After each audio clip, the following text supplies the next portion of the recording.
Hello and welcome to another optional extra look at. Today we're taking a look at Timespinner. Timespinner was a Kickstarter game. It was made by one guy. You can get it on PC, PS4 and PS Vita. I'm Mitch and joining me is Russell. We shall turn back time, as it were, for this game. We turn back time. Well, that's an important part of Timespinner, but we'll get to that in a moment. So, a quick little synopsis kind of thing about the game, what I feel about it. It's, I can just say a couple words. Castlevania Symphony of the Night. Because we've covered a lot of Metroidvanias this month. Last month. Yeah, in the past. Or the month before that. In the past, we'll just say. And some of them they reference it. Some of them, they're obviously inspired by it. This one took inspiration to another level. And pretty much just made Castlevania Symphony of the Night with a couple twists. So that's not a bad thing in my opinion, because this game is actually really good because it takes that solid foundation of what is an excellent game and kind of does their own thing with it. So it's like, we've got so many Metroidvanias in the last couple of months, it's like, out of all of them, like, this is the one that not only... Would you say it's comparatively the same in a very good way? Like, oh, it's very, like, high quality, or is it more just like... It's definitely high quality. You know, we've spoken about Symphony of the Night tons of times, and it's a good game, so I think, for the most part, this is a good game. I don't think it necessarily does anything we haven't seen. It's got a little twist with time travel and such, which, you know, makes it a bit more interesting. It's kind of like, say, switching between the reverse castle and the normal castle. You're switching between... It's the same map, but it's at two different points in time. So are we talking, like... Is it like a parallel world type switch? Is we're talking? It's on the same world at just different points in time. I think they're 1,000 years apart.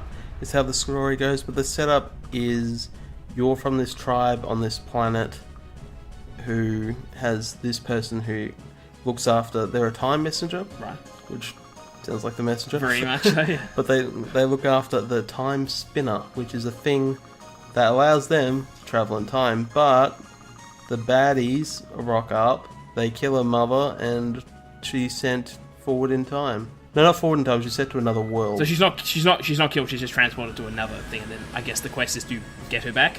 Well, the quest is revenge. Kill the Emperor is your only thing, so it's just like revenge. So, because the assumption is she's dead, or is the goal never to retrieve her? Oh, her mother's dead. Okay. That's basically the setup, and then, of course, you go on the adventure. So, you mentioned Symphony of the Night, right? And Symphony of the Night is like, we're talking gothic architecture, castles, vampires, werewolves. Is this the kind of stuff you're facing in, like, going through, or...? There aren't a lot of, like, supernatural beings, but there's certain aesthetic looks very Castlevania. Some of the enemies, there's a bunch of knights and stuff that are reminiscent. There's no real, like... There are monsters, but they're not... There's, like, goo and griffin-looking things. It's... In the future, there's, like, robots and robotic-looking things, so it's not quite Castlevania in that regard. It's Castlevania in how it plays, how your backstep, how your upgrades go. It's got all that. Well, I remember, like, Chasm, for example, I remember you disliked the backstep in that game because it was, like, too slow. Assuming this one's right. Okay, this one's the speed you'd like it at. It actually becomes useful, unlike Chasm, where it's just like, I don't know the point of this move. It just, they go back a bit slow, I get hit. But this one definitely nails that. Right, and the like the weapon variety, what kind of weapons are we talking about? Okay, so the weapons are an interesting part of this game because, like, the menus look identical. They look completely like Castlevania. Okay. But your spells are tied to orbs, so you're like a mage. So these orbs, you have two of them, which you can either have the same spell or two different kinds. So you can really create a kind of interesting combination. So basically, you have like a fireball, which comes out of the orbs. You've got like a blue magic attack. You've got a sword. You've got like a mace. You got all these like rocks, like ice spells. They pretty much cover the whole range of what you could expect for a mage to use. And then you can combine them to see how they work together. They don't really create any unique effects like you would think from older games, like maybe Gunstar Heroes. Right. So it's not a combinational thing. It's just damage, I guess, which is Castlevania. Like, you didn't do combo effects really. Yeah, but you can upgrade these orbs with other effects. So the only one I really got, because I didn't really look into the upgrades, I was quite happy with the one that I had, to be honest, which were these spinning blades around you. So if anything got close, it'd do damage. And it meant that any, like, things that you could break to get health or whatever. They were just automatically breaking for me, so it was just like, yeah, this is convenient. I'll stay with these. Yeah, I always like in games where like this immediately because you're breaking it when you go through it anyway. It doesn't really matter. But I like it in games where it's like I think of like Hollow Knight. Like Hollow Knight, you can break things, and then you get they drop all these coins and stuff. But it's kind of awkward to pick them up. So they give you an upgrade that allows you to. They all fly back to you, and that's just like my favorite one. I just absentmindly killing things and then just letting them fly back to you. Anything that makes it a bit more convenient Exactly, yeah. is very nice. So you've got combat, plays really good. The boss fights are... I never really struggled with too many. I don't know if I did the Symphony of the Night way of like overpowering it by... I explored pretty much 97% of the map. Right. And so exploration was really important to me, but I don't know if that made me feel overpowered, but some of the bosses were quite interesting with how they were. You had this little bird thing that spit like goo at you, and at some points it got these little metal claws things to attack you. So more Castlevania type bosses where it's more like kind of like you tank them and you just got to be careful of their attacks. Especially like Mega Man where it's like they got all these crazy moves you got to make sure you're dodging and stuff. Yeah, unlike those games, this game has the ability to stop time. Oh, okay, yeah. As you would suspect. So it becomes a major part of how the game plays. So say the boss is going to do a big attack, you can just pause time, hop out of the way. So it does make things a bit easier, but you do have a limit. You basically a sand vial which tells you how much you can use, and there are some status effects that remove all of it, so you've got to be...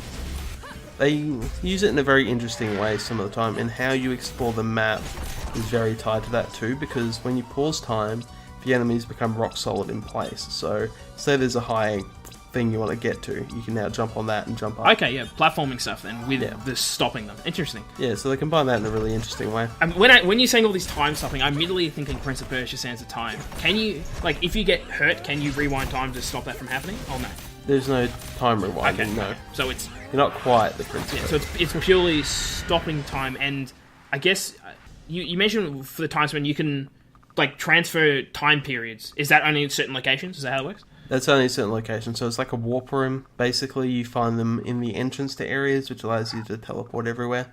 Certainly a convenient part of these type of games where it's just like, I want to go back here, so that's how you change time as well. Yeah, as you said, it's almost like the reverse castle treatment every single area, because like every area's got two areas, basically, I guess. Yeah, and like parts of the map are like flooded in this time, but completely empty in the other. There's a fact I didn't really notice till the end of the game, where it's just like, you can burn things in the past and they stay gone forever, and I didn't really think... That's really cool, because that was one thing I was thinking of. I'm like, oh, can you impact the timelines? Like, it sounds like you can then. Slightly. I don't think there was too much more of that. Is there puzzles? Because I'm thinking when you're doing time splitting, is like, do you have to jump between one and another to like get past the broken bridge or something? No, it's more like there's a boss down there in this one, you have to beat him before you can progress in the other one. Okay, so they never really use it as a puzzle mechanic then? Not really. Only the thing I noticed before was with the fire and stuff. I used to hide chests and stuff. Okay.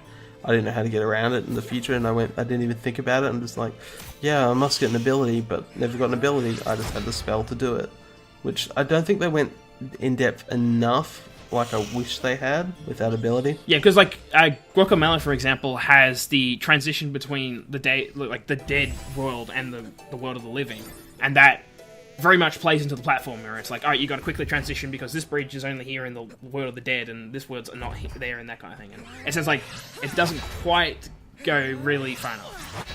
Doesn't go quite far enough, yeah. But I guess an aesthetic thing, it's like a visual change. It's like, oh, now this environment looks different. Yeah, so you can definitely tell the difference between the timeline. In terms of like the only other something I can think of like Symphony of the Night is like, does it have a big like boss introduction thing where it's like, start the game straight after like the bat with like a big boss battle? Or it's like, it's more, it gets rid of that aspect. No, it's more low key. You more build up to a boss. It's not just like you start with all your powers. No, you don't. You start as like you've just been given this power, and you just fueled by revenge. There's nothing else to it. Right, and you feel like there's a good amount of like content overall in the whole thing? The game took me about 4.5 hours to beat, so it's quite short, but I never felt there was really a dull moment, and I was determined to actually explore the map and find all the secrets to try and really go for the completion of this game, because it felt like it was fun to explore the map. It never felt like a big chore to go back to other areas like say Chasm does. It felt like really intuitive to go back and just like, okay, I can see how I couldn't get up here. I need a double jump. Now I've got double jump. I can get up there. Do they use that crux a lot? Like, it's like, oh, you've got the double jump, as you said, and it's like, oh, now I need to return to the first area in the game or something? You're never forced to. Okay. Not really. That's more of a choice if you want to get go secrets. Collect all the hidden items and weapons and stuff. And there's a lot of stuff hidden, so it really makes you go out of your way to try and find different spells. And sometimes even upgrades are hidden in places you wouldn't expect. Certainly, like, as I played so many Metroidvanias, like, just the last couple months alone, it's, ones that stood out to me are, like, ones that were more straightforward. Like, Hollow Knight is probably one of the more obtuse ones. I mean, I love the aesthetic and the storytelling and whatnot going on, but it's certainly very long, probably too long, and it very much is just, like Dark Souls, just work it out. Work out where you need to go, what direction you need to go, what you need to do. With this, I'm assuming is much more, especially when you mentioned, like, you don't need to go back. It sounds like it's more linear, like you just keep moving forward. Yeah, sort of. There are little points we need to explore, but it's only for little bonuses. So for the most part, you can keep just progressing through. One more interesting note about this game is that it has kind of like MMO quests of like, kill X amount of this for a reward of money. Where's it come from? Is it just pops up the reward? Oh, there's a main hub where you've got vendors and stuff, okay, where they're all like, they want you to do all these quests and help them out of it, which seemed kind of it was different. I didn't expect to see it in a game like this, but it certainly made backtracking part of it. These weren't required. They were just more like, yeah, you can build up the rep and get money. Which, I may add, I didn't spend a cent. I didn't buy a single thing in this game. Never felt I had to. I mean, that's interesting. It's because you didn't feel compelled by the choices, or you just never felt like it? I didn't feel like I needed it. And one other thing, it's got the familiar system, so you've got like a little dragon following you around, which can do damage, or a fairy that can heal you. So you've very got Castlevania, like they're almost the same very picks almost. Yeah. So Castlevania, but yeah, it's a good game. Like, there's nothing bad about it. There's nothing really it does different. Does it stand out one of the best ones out of kind of like all the ones you've experienced? I would say it's good. Like, if you like Castlevania Symphony of the Night, like, there's no reason you won't like this, but it does have its own unique ideas, and the storyline is very different because it's a mix of past and future. So you've got variation of creatures to fight, and they really change it up throughout the game of where you're going, and the zones you're in get quite different, more sci-fi or even more fantasy, depending on where you are.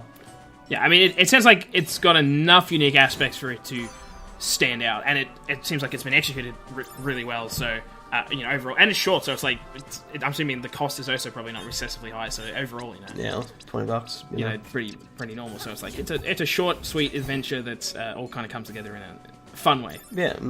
Yeah, like if you like this kind of game, I'd really recommend it because there's nothing here there's nothing wrong with it. It certainly does not, as I said, it doesn't do anything particularly new, but for the experience you're getting, I think I enjoyed pretty much all of it. There was never a moment I didn't really enjoy, aside from those weird side quests, which, they're side quests, you can do them if you want to. I definitely recommend it. And yeah, if you enjoyed this, look out, we do a bunch of them. We have done an exceptional amount of Metroidvanias, and this one is another one to the collection. So yeah, if you liked it, you can like and subscribe, and hopefully we'll see you again. So goodbye.